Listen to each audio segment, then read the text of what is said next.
One Piece est le manga le plus vendu de tous les temps. Chaque semaine, Oda nous régale de son histoire si atypique. Mais pourtant, même le meilleur ne peut échapper à certaines questions. Qu'en est-il de la place de la femme dans cette œuvre ?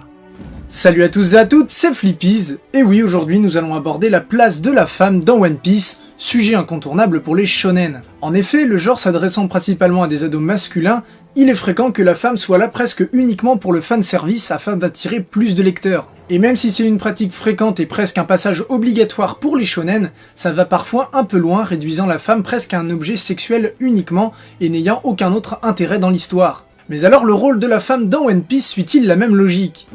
Commençons avec un état des lieux de l'œuvre. Chez les Mugiwara, on a 2 femmes, Robin et Nami, et aucune parmi les 7 capitaines de la nouvelle flotte. Dans l'ordre des Shichibukai, une femme, Hancock. Chez les empereurs, également une, Big Mom. Barbe Noire possède également une femme dans son équipage, et celui de Shanks n'en a aucune. Du côté du gouvernement mondial, Tsuru est la plus haute gradée avec son poste de vice-amiral.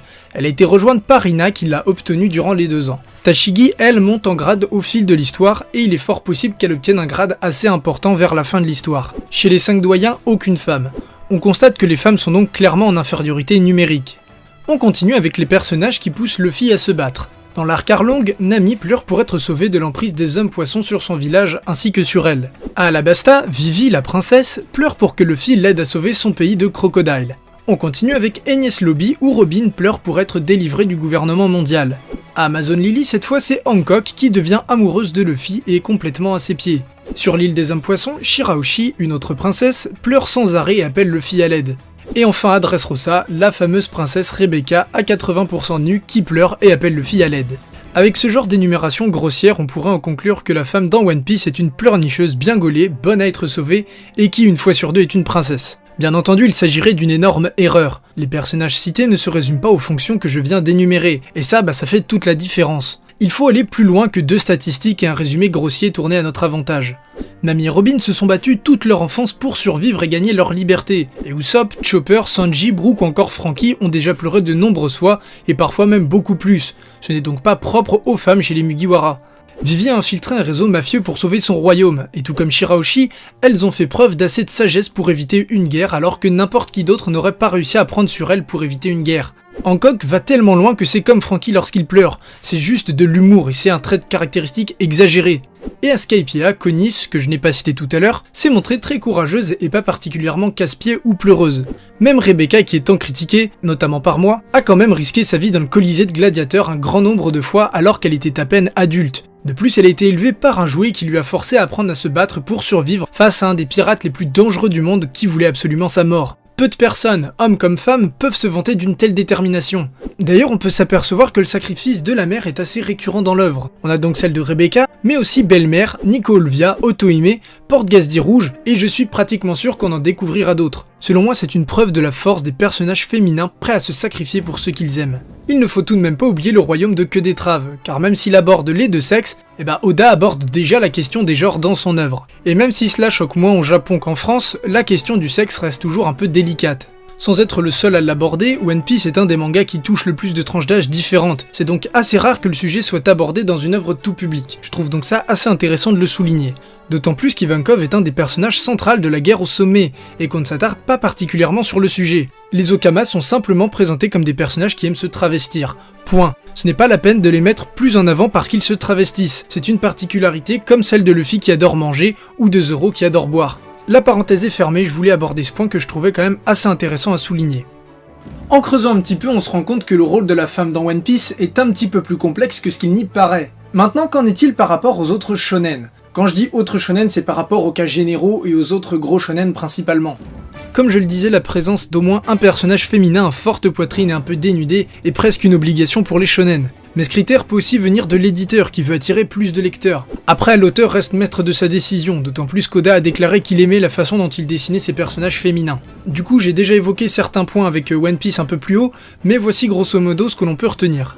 Les femmes dans les shonen ont longtemps été cantonnées à des seconds rôles et au soutien des personnages masculins. Soit elles étaient le love interest du héros, soit son soutien moral dans les épreuves de la vie. On connaît également tous le syndrome de la demoiselle en détresse qui est loin d'être propre au shonen, ou même au manga, ou je dirais même plus, ou encore à la bande dessinée.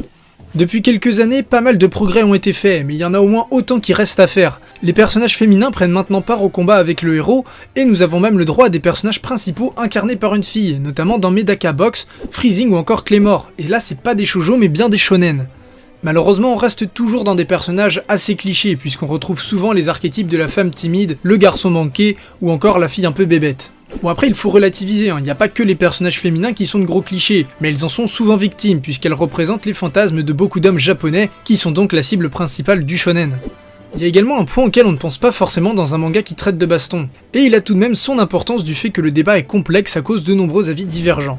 Un antagoniste féminin battu par le héros pourrait être vu comme la représentation de la femme battue. Alors je n'ai pas beaucoup de recul par rapport à cette vision des choses, mais je trouve ça assez dommage. Pour l'exemple, si l'un des amiraux était une femme et que Luffy devait la battre, certaines personnes y verraient d'abord Luffy tabasser une femme, alors que selon moi il faudrait seulement y voir la victoire de Luffy sur un amiral, au même titre que s'il battait Akainu ou Kizaru. Pour l'instant, le rôle de la femme dans One Piece n'a rien de choquant par rapport aux autres œuvres, et j'irais même jusqu'à dire que le rôle de la femme dans One Piece n'a rien à envier à la majorité des autres shonen. Maintenant, il ne faut pas oublier de regarder par rapport à la piraterie, et notamment à l'âge d'or de la piraterie qui se situe aux alentours du XVIIIe siècle, puisque c'est l'une des principales sources d'inspiration de Oda, et il y fait beaucoup référence, que ce soit sur des lieux, des événements ou même tout simplement des personnages.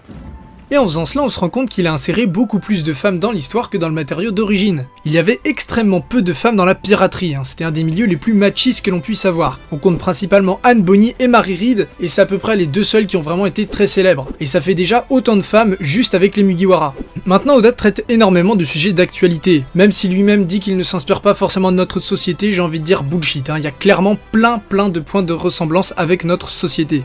Il dépeint donc le monde actuel, notamment au niveau de l'organisation politique et militaire, où les hommes sont notamment majoritaires. Ça explique en partie l'absence de femmes au gouvernement mondial, ou même chez Shanks où on sent que c'est un milieu très masculin comme la piraterie. Et enfin, tout simplement, l'auteur est également influencé par sa culture.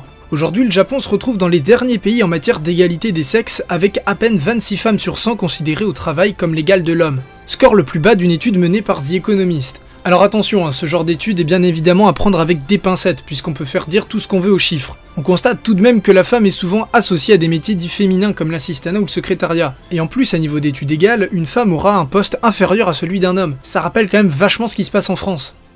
Avec tous ces éléments, je pense que l'on peut dire que le rôle de la femme dans One Piece est loin d'être simpliste. Malgré tout, je pense qu'il y a quand même un petit bémol. Je vais appeler ça le syndrome Dragon Ball que l'on a pu avoir avec C18. Nami et Robin ont leur arc de gloire, mais par la suite elles retrouvent une place assez secondaire bien qu'elles soient indispensables au sein de l'équipage. J'ai conscience qu'elles ne sont pas là pour se battre, mais justement, y a-t-il un seul personnage féminin dans One Piece qui vous fasse la même impression que Shanks, Kaido, Zoro, Kuzan ou encore Mihawk? Eh bien moi personnellement non, car encore une fois, même si elles sont indispensables, elles gardent un rôle de soutien.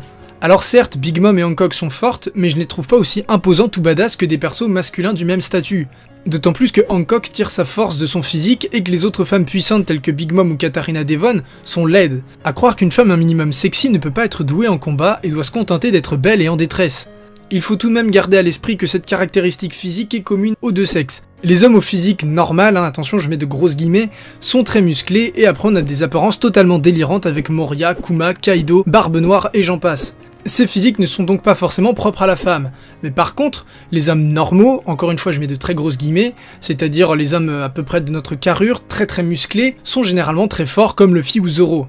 Au final, j'ai quand même envie de dire que la femme dans One Piece est bien plus travaillée que ce que les apparences peuvent montrer, et il est tout sauf simpliste. En revanche, on constate tout de même un traitement un peu années 90, qui ne place pas la femme au centre du combat, qu'Oda a dû hériter de Dragon Ball, puisque c'est une énorme source d'inspiration pour lui. Cependant, les derniers scans apportent pas mal de changements avec une femme pirate au rôle très important et encore inédit. Je n'en dis pas plus pour ceux qui ne l'ont pas vu, mais je pense que l'arc en cours va pouvoir nous surprendre et rectifier quelques bémols que j'ai cités dans cette vidéo. Ce nouveau débat est à présent terminé, on espère qu'il vous aura plu. Si c'est le cas, n'hésitez pas à lâcher un petit like, ça fait toujours plaisir et ça aide beaucoup au développement de la chaîne. Nous on vous attend dans les commentaires pour savoir ce que vous pensez du rôle de la femme dans One Piece et même dans les autres shonen, dans les autres mangas ou même dans la bande dessinée et même dans le cinéma, dans tout l'art. Voilà, lâchez-vous, dites-nous ce que vous en pensez. Et nous sur ce, on vous laisse. Salut à tous.